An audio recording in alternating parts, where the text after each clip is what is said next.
Hey guys, it's Vanessa and welcome back to my channel. It's Friday, which means it's time for another What's for Dinner, where I show you what I feed my blended family of 6 from Monday to Friday. So let's get right into it. Sunday was marinated chicken breast, rice, and Greek salad. Okay, so everything you're going to need for this meal. Here I have 4 chicken breasts that I left to marinate in this gallon-sized Ziploc bag about 4 hours ago. I just poured in a bottle of Italian dressing and let it do its thing. I'm going to serve it up and top it off with some Diana barbecue sauce. I'm also going to make my rice in my rice cooker. I will show you guys in a little bit how I do that. And I'm going to serve it up with a salad, mostly with Greek salad ingredients, as I have some crumbled feta here. And originally this was supposed to be a barbecue, you guys, but we ran out of propane, so we are winging it. Now with my rice cooker, I just cook with the same measurements I would if I was cooking it on the stovetop. So I always cook my rice with a 2-to-1 ratio, so 2 parts water to 1 part rice. And while that's cooking, so the rice takes about 50 minutes. It gives me lots of time to go ahead and prep my salad and prep my chicken. So first step, I'm gonna go ahead and prep all my veggies. The reason I like doing my lettuce like this is it's all ready to go. It's already been ripped up, so I just need to put it in the bowl. Next, I'm just trimming all around the edges of this bell pepper. This is just one of the ways to cut them up, and then I will cut them into bite-sized pieces.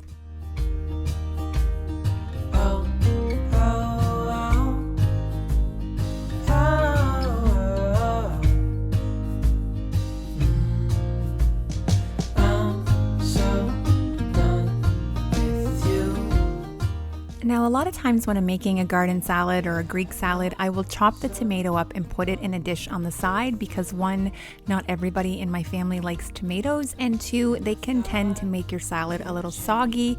And same thing with the onions. Sometimes when I chop them up, I leave them on the side because we don't always finish our salad and want to eat it the next day, and the onions can really rot your salad out pretty quickly.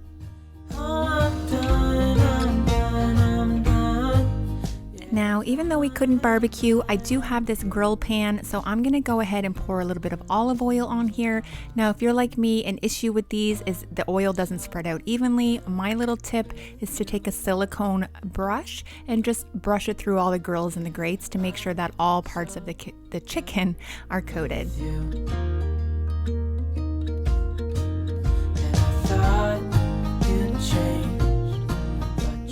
Alright, once your pan is nice and heated up, go ahead and lay your chicken right in it. Like I said, we had intended on barbecuing.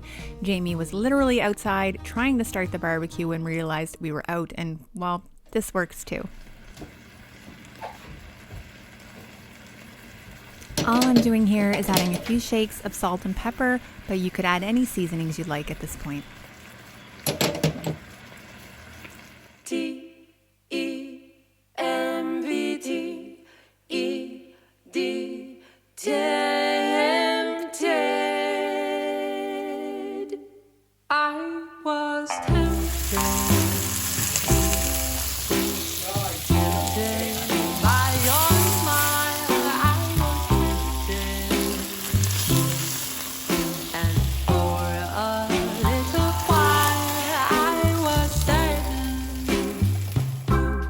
Once my chicken was about halfway done and I had some nice grill marks, I went ahead and put it on a wire rack to put into my oven. I just find this is the best way to finish it off without completely drying it out.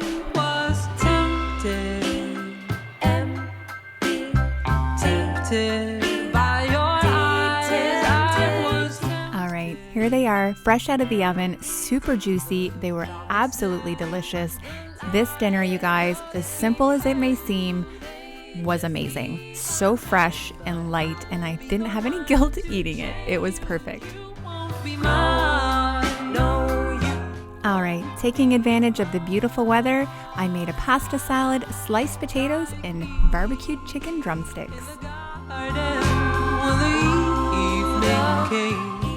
So the first thing I wanted to show you was how to make the pasta salad. I just use a box of this rotini or fusilli or whatever you want to call it, of the tri-colored pasta, because I just like the look of it. Add whatever vegetables you want. I like tomato, cucumber, and celery, and you'll need French and Catalina dressing. Obviously, the first step is to go ahead and cook your pasta and make sure that you salt the water enough because this is the only chance you're going to have to salt your salad. And I always add a couple tablespoons of olive oil to my water. It helps it not stick when it's cooked. Now go ahead and drain your pasta, give it a good rinse in cold water because you want it to be cold before you start assembling your ingredients. Okay, are you ready? Because this is very complicated. Equal parts Catalina and French dressing. That is it. Now how much you put in, that's up to you, how liquidy you want your salad to be, but you can see here I gauge, I add a little more, that's how I go about it.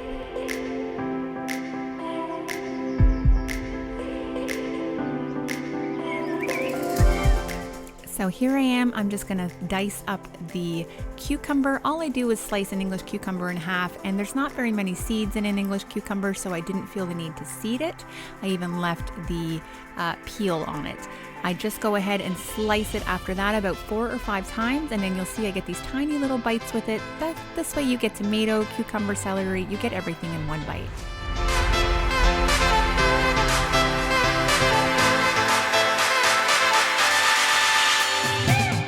And you can see here, I basically follow the same technique for the celery and the tomato, just slicing lengthwise and then going across. This is just going to give you the ideal little diced pieces that you want.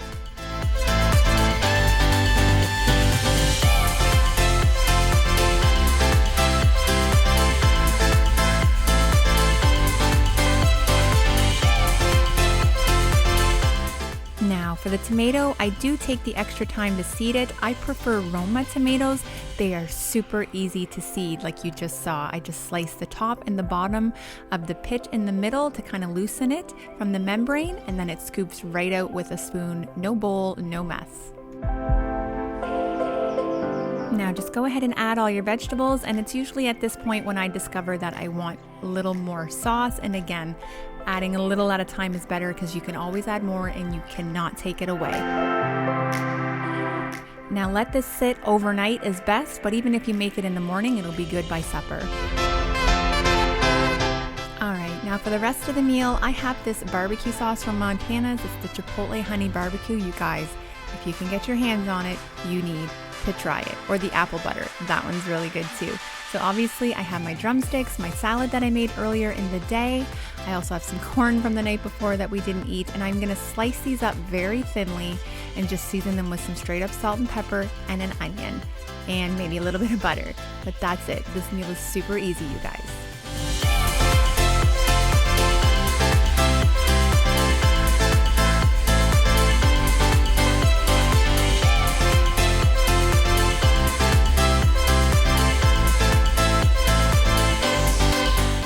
Alright, now that I have my potatoes all washed up, I do have this disposable aluminum pan that I like to use when I'm barbecuing, but I will reuse this probably all summer as long as I can make it last. I'm going to thin these up. I'm going to slice these up very thinly, and I know that this looks annoying, but it is worth it. These potatoes are so good. I mean, if you had a mandolin, by all means, I do have one, but the thought of putting each individual potato into the mandolin just seemed like way more work for me. And you could always use a russet or a larger potato. This just happened to be what I had on hand.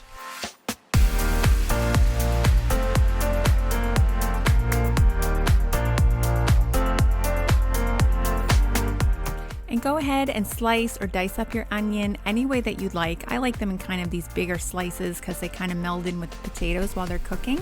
And then I'm just going to drizzle it with some olive oil, season it with salt and pepper, and add a few pads of butter to the top.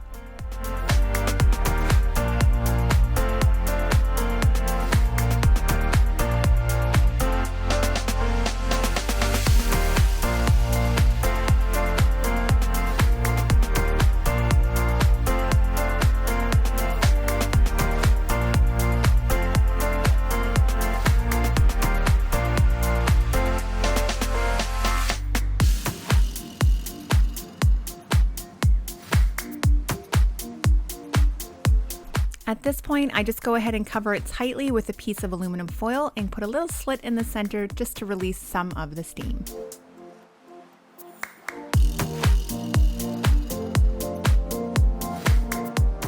Now, I'm not going to cook this entire pack of chicken legs. I did get these at Walmart and they were a good price, so I know I will cook half of them. All I'm doing is picking out similar sized ones because they are going on the barbecue, so I want them to all cook evenly. I'm going to go ahead and season it with just a little bit of salt and pepper, and then I'll bring it out to Jamie.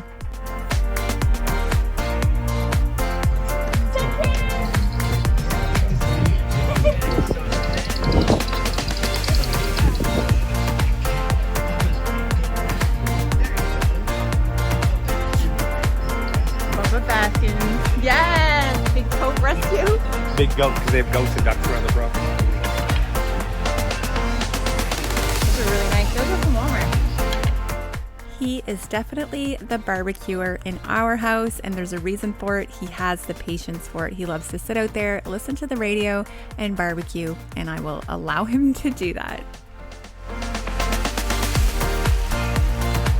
Here it is, all laid out, buffet style. You know how we roll. These chicken legs were perfection. That's all I can say. They were amazing. I ate that salad for 3 days. Something about this meal just really was so satisfying. And those potatoes, you guys, with a little bit of butter on top, so good. You have to try them. These sliced that thinly only took about 30 minutes to cook in that large pan.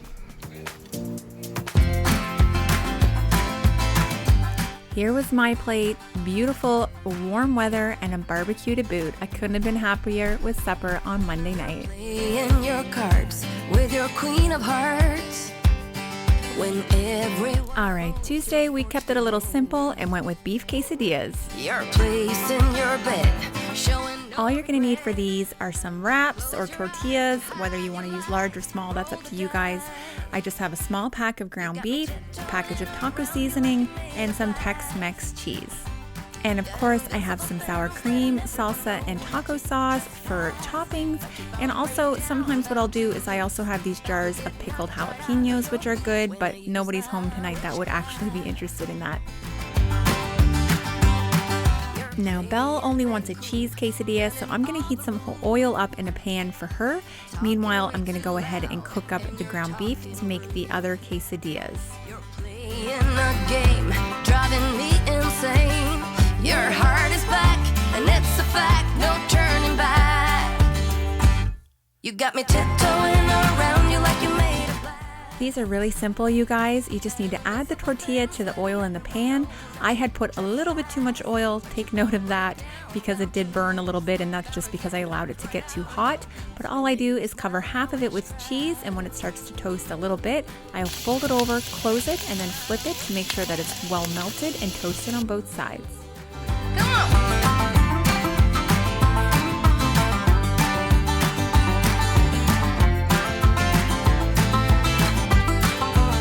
So like I said, you can see here it is a little bit burnt. She wasn't fazed by it at all. She still ate almost the entire thing and just saved the inside corners for the dogs. But you're bound to break down, bound to lose, bound to get. I absolutely love using cupcake liners, little silicone ones for condiments, especially when we're doing nachos or quesadillas or anything like this where you need a dipping sauce. I got my moves, I got my song. When I turn my mojo on, I'm feeling fine, I'm feeling strong. It won't. All right, now when my meat was about 3/4 of the way cooked, I went ahead and added the entire package of taco seasoning without adding any liquid, just because I find I get a little bit of a stronger taste when I do it like this, and it worked out really well. I'm also gonna dice up a few green onions just to spruce it up a little bit. Witchcraft.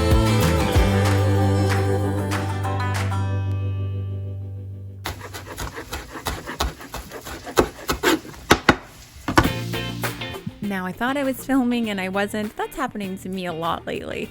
Basically, all I did was the same thing, oil, tortilla. I topped it off with ground beef. I threw in some of the green onions, and now I am just topping it with some cheese. I'll let that melt a little bit, and then I'm gonna throw in another tortilla right on top. So this is basically making one twice the size of Belle's, but I knew that it was gonna feed more than just myself.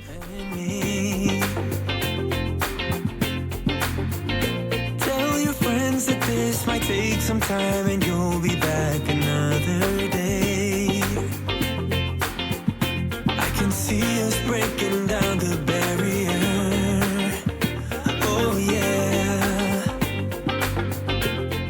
always very satisfying, incredibly filling, and the perfect snack for about 8:30 at night when you're getting the munchies. So these are great. I highly recommend these as well if you've never tried making quesadillas at home.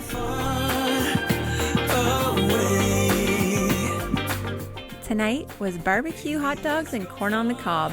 When I went to the grocery store and saw the corn on the cob, I could not walk away. It looked amazing.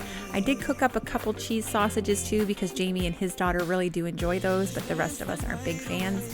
Just some straight up Larson wieners for hot dogs. This summer fresh Greek pasta salad, you guys, if you've never tried it, I strongly recommend you do if you like Greek salad. I think you can get it at Costco, but I'm not 100% sure. But Kylie and I always devour it. I went ahead and grabbed a Caesar salad for the guys because I knew that's what they wanted. And here we go. I'm going to crack open this corn on the cob. I like to shuck it and then cut them in half because I find that easier for us to eat. And we don't tend to eat very large amounts of it. So cutting it in half lets it go a little bit further for me. We can go so far, so far away. I'm just going to go ahead and assemble the Caesar salad. And I just thought it was really neat the way the tray sat on there. And I was going to mix it in its own bowl when I realized it is already in its own bowl. Mama don't need to be making more dishes. So I just threw everything in there. I didn't use all the bacon bits. I'm not a big fan of those hard, crunchy, artificial bacon bits, and neither are the boys. So just a few to add some taste, but not to overwhelm it.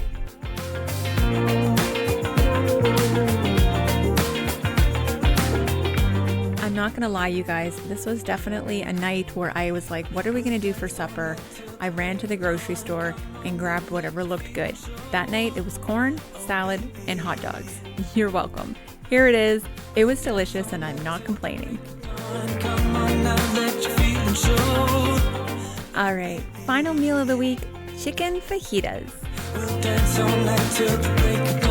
All right, first thing you're gonna need is some chicken. I also bought a package of pre-chopped up peppers and onions and an extra pepper just in case. You'll need some Tex-Mex cheese. I have some corn on the cob that I was gonna slice up to put in there, but I didn't end up doing that. I have this great value fajita mix, which was really good and was a recommendation from Jessica O'Donoghue's video.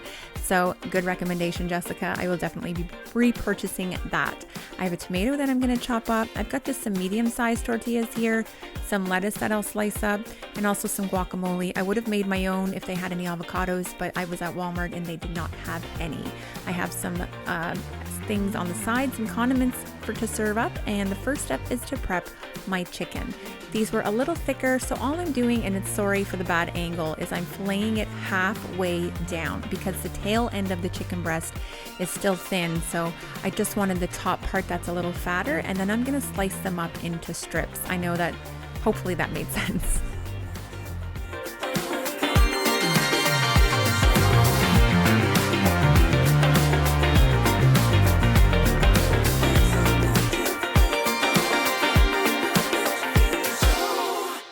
Now you could grill these chicken breasts without slicing them up and then slice them up later to serve in your fajitas, or you can do like I did and slice them up and just throw them in a pan with some oil and then your fajita seasoning, and that should be sufficient. All I'm doing here though is adding salt and pepper and a little bit of garlic powder to cook them up. Once they're cooked or they're browned on both sides, then I'm gonna go ahead and add all of my peppers and onions and the fajita seasoning. I would up and go, I'd walk out. Now, it might seem weird to serve lettuce and tomato with fajitas, but that's just how I like them. I know some people just want their condiments and their peppers and onions and chicken, but I don't always use the peppers and onions. Sometimes I'll pick the chicken out and add tomatoes and lettuce. I know, I'm weird, but I'm making supper. I can eat it like I want to. A perfect puzzle to capture my heart. So I promise I'll be there for you. Pick you up when you fall. You know I'll be here when you need to, so you won't have to swing low. Now, this is actually the second package of a seasoning mix that I'm adding to this mixture. The one just wasn't enough. I think I just had a very full pan. I have a feeling that fajitas are going to become a staple in my meal planning. This went off as a big hit. Turns upside down. there you go, you guys. Thank you so much for stopping by my channel. Go ahead and check out the rest of my content. I'm so happy because I am having a blast making these. Thanks again, and I'll see you guys in my next video. 'Cause in my mind